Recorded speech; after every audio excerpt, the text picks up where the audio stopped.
इस media bite में स्वागत है। एक गंभीर विषय है जिस पर मैं बाइट देने वाला हूं और वो विषय बंगाल से है। आप सभी ने सुना कि कुछ मिनटों पहले ममता बनर्जी जी ने बयान दिया है कि वह हारी नहीं है और वह इस कारण से इस्तीफा अर्थात रेजिग्नेशन नहीं देंगी, वो मुख्यमंत्री बनी रहेंगी। यह हास्यास्पद भी है और चिंताजनक भी है। यह चिंताजनक इसलिए है कि भारतवर्ष के लोकतंत्र में इस प्रकार की सुंदरता है। The democracy of India is known for the beauty कि जब सत्ता का हस्तांतरण होता है उस समय आजादी से लेकर अभी तक इस प्रकार की परिस्थिति कभी नहीं बनाई जाती है कि दो पार्टी आपस में उलझ जाए।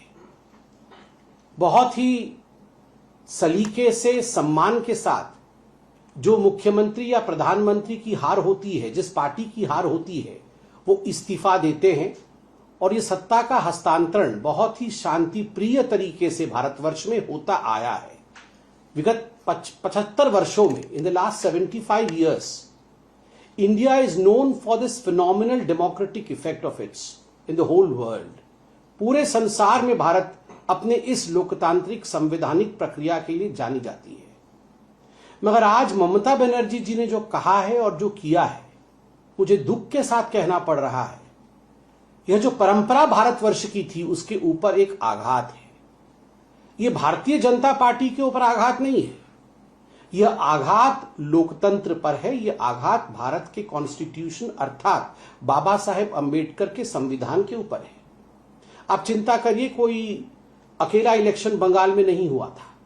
5 राज्य चुनाव में गए थे। बंगाल भी चुनाव में गया था, असम भी चुनाव में गया था, तमिलनाडु भी चुनाव में गई थी, केरल भी चुनाव में गया था, पुडुचेरी भी चुनाव में गई थी।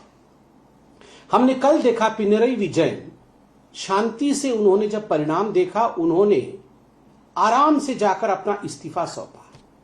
आज हमने देखा स्टालिन जो सीएम हैं तमिलनाडु के जो थे, आज उन्होंने जाके लोक भवन में, गवर्नर्स हाउस में अपना रेजिग्नेशन सौंपा।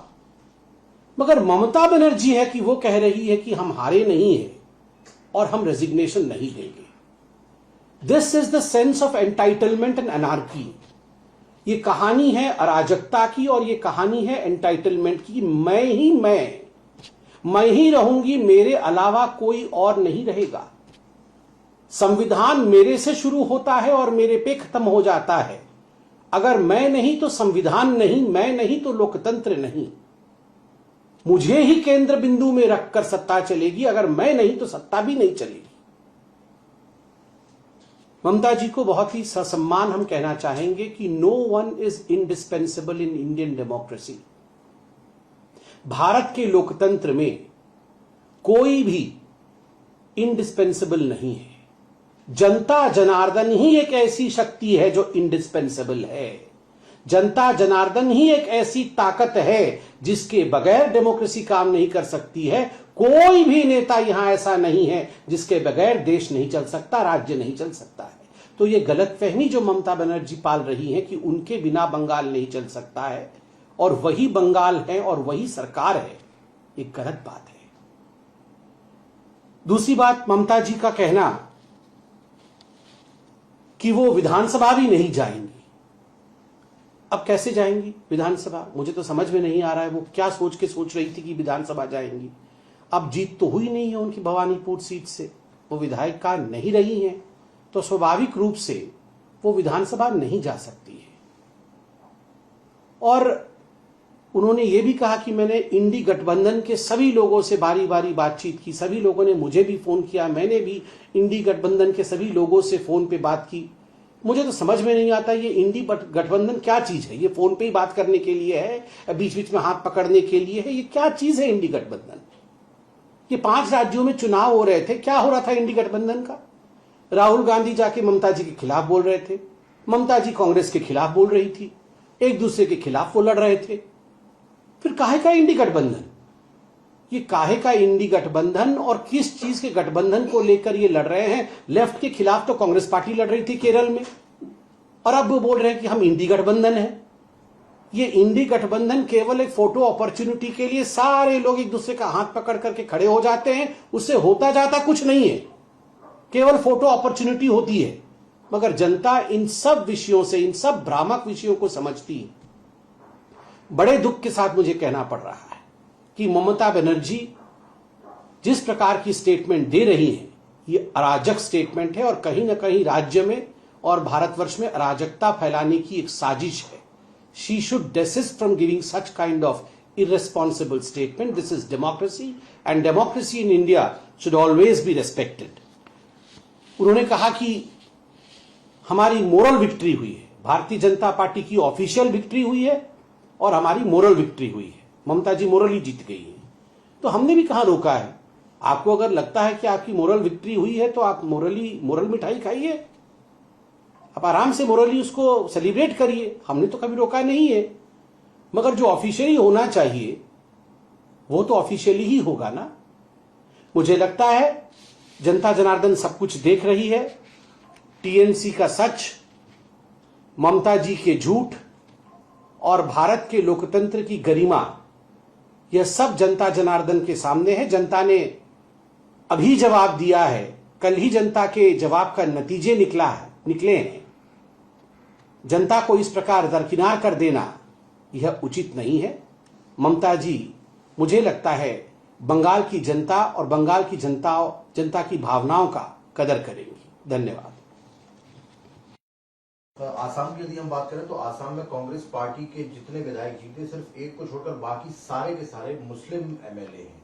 इसको किस तरीके से देखते हैं आप? देखिए, इनके पार्टी का विषय है, उन्होंने जिसको टिकट दिया और तुष्टीकरण की राजनीति के कारण किसकी जीत होती है, ये उनके पार्टी का विषय है, वो बताएंगे।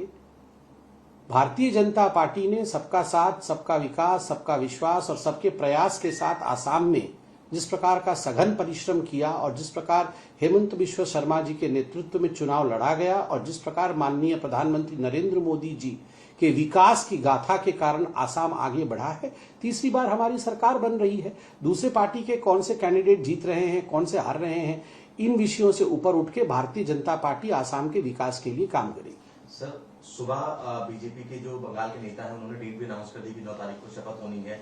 अब ऐसे में एक जो बात बन गया है जो प्रोसेस का लेके, अब इसको कैसे ये कह रहे हैं हम इस्तीफा नहीं देंगे और उधर बीजेपी कह रही कि हम 9 तारीख को शपथ लेंगे। देखिए, शपथ के डेट्स फॉर्मली अनाउंस होंगे। मुझे लगता है मेरा मैंडेट शपथ का डेट अनाउंस करना नहीं है, पार्टी उसे ऑफिशियल तरीके से करेगी। मगर देखिए, संविधान के जो निर्माता हैं तो उन्हें भी शायद पता होगा कि ऐसी भी स्थिति हो सकती है जैसा आज ममता बनर्जी जी ने किया है कि मैं इस्तीफा नहीं दूंगी। ऐसे सिचुएशन से बचने के लिए उन्होंने सभी प्रकार का मार्ग प्रशस्त रखा है संविधान में। भारत के संविधान में असेंबली का टेन्योर फिक्स होता है। जहां तक मैं जानता हूं 7 मई को बंगाल के विधानसभा का टेन्योर समाप्त हो रहा है। स्वाभाविक रूप से जब टेन्योर समाप्त हो जाता है तो जो मुख्यमंत्री रहता है वो मुख्यमंत्री और नहीं रहता है।